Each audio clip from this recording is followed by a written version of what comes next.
What up, people? I'm back again with another video. We are talking everything Manchester United, but first and foremost, happy Christmas and happy New Year in advance. Let's get into it. Manchester United playing Newcastle tomorrow, and this is gonna be like a mini preview. But first, I want to talk about a couple of things that I've seen. This time. Manchester United fans are a disgrace. Okay, and I keep on saying this. As a Man United fan myself, it will be insane for me to be calling out other Manchester United fans, but there are some disgusting things I've seen, and what I'm getting to is the fact that most of them don't call out Ruben Amorim when they should be calling out Ruben Amorim, right?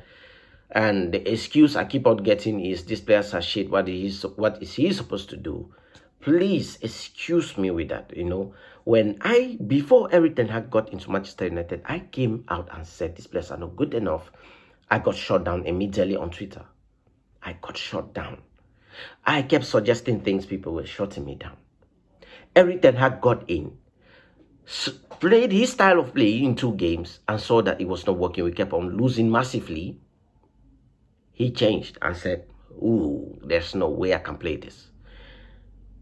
Started using a different style of play, counter-attacked, and, only ball style of play.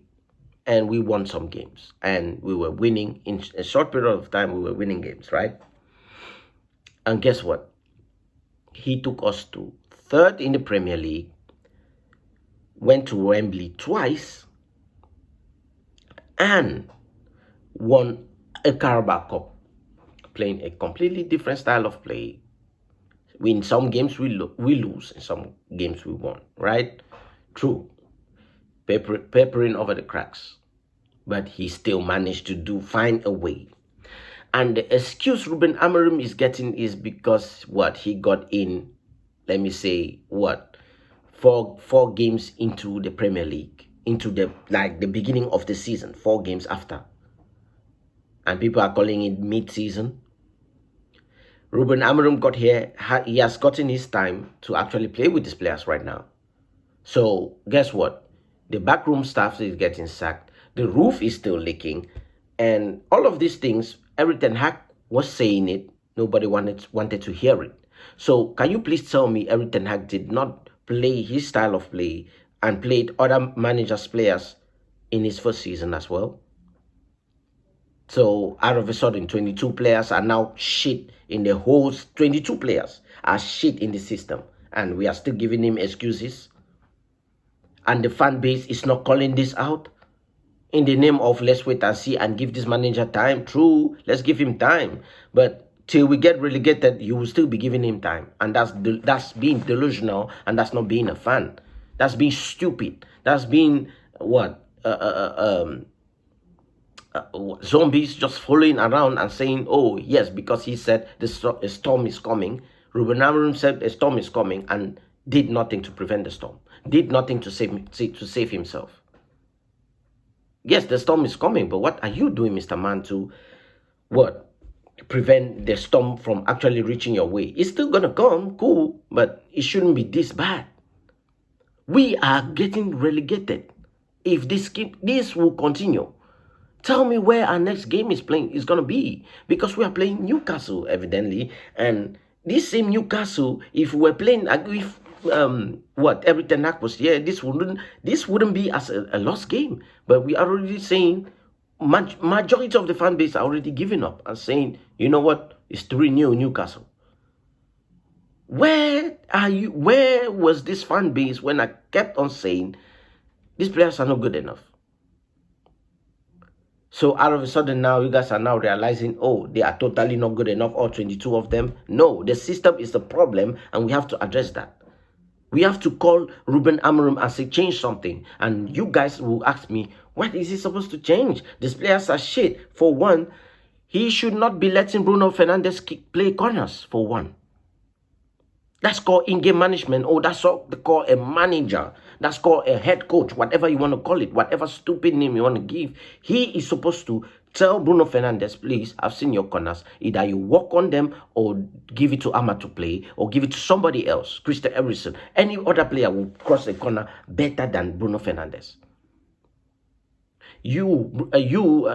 Amorim, you are Marcus Rashford, the soul of the club, is getting exiled, and the dressing room is in shambles because there are no friends. There are friends in the dressing room, and guess what? Casemiro not getting a sniff of a game. Ruben Amorim is not playing these players, right? In the name of, no, they are not good enough for his system, which is okay, quite all right. You make your bet, so you lie on it. But then, if the dressing room is not happy, don't expect them to come and win games for you. It will not happen. Right up to the fact that Onana is making massive mistakes and fans are saying, oh, he's not good enough for Manchester United. He's the worst keeper ever, worst keeper here and there. Please shut up. All of these players you are talking about were good in other clubs before coming to Manchester United. So they are not out of a sudden now absolutely shit. They will never play football or whatever they want to call it because you think Manchester United is the be or end all for players. No, they are not. When they leave Manchester United and go to other clubs, they play very well. Why is it that our players, when they go to international break, they become prime Ronaldo and score all type of goals, playing in a different system, and then when they come back to Manchester United, the culture is a mess. So if the roof is leaking, guess what the bosses are doing? Guess what the backroom staff is doing? And guess what the players are doing? So can you please tell me where all of this is going to? Because I can see us getting relegated right now.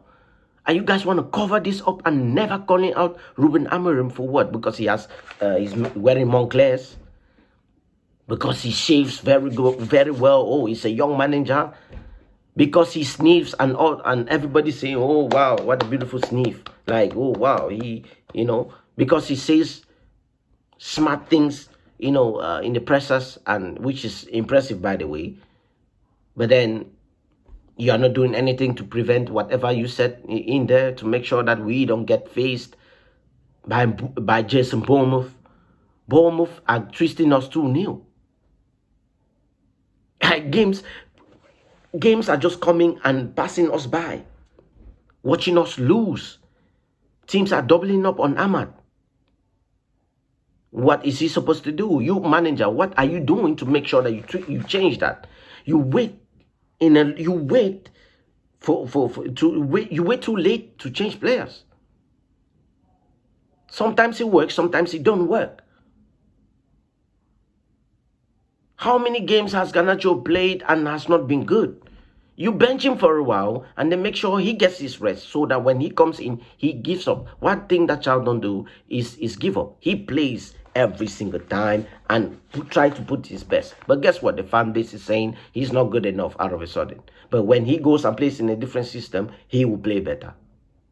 Please, let's shut this nonsense up. I know most of you fans would be like, oh, what is he talking about? He's waffling, It's because you fans are delusional and don't want to question this manager. And that is the problem right there. That's the problem right there. I was there laughing at Manchester City. Guess what? They are playing today and they are winning 2-0. They are better more than us. Their free fall is far much better. We are free falling. We won against Manchester City from 13th to 13th. And guess what? Ever since then till now, we have lost games. And we are 14th right now. And guess what? We will lose against Newcastle United. We will lose. Our midfield is non-existent. Bruno Fernandes will not play because of a red card, by the way. Kobe Menu is on 1 yellow card. And if he's not careful, he's going to get another one. So who are we going to play in the midfield? Casemiro, Kobe Menu, or Eriksen Kobe Menu, or Kobe Menu, or Eriksen and Casemiro against Bruno Guimaraes. Can you please tell me this is happening? So don't sit there and ask me what the manager would do. We don't have players, here and there. Please, there's something he can do.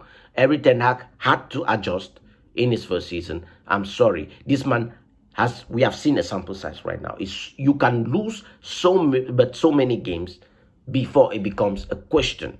I will not sit here and obviously shamelessly be questioning Ruben Amorim if I've not seen enough.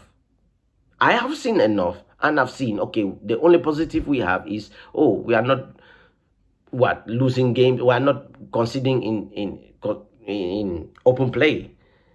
That's it. We are trying to be compact in some games. Okay, that is it. Can you please tell me who is our set piece coach?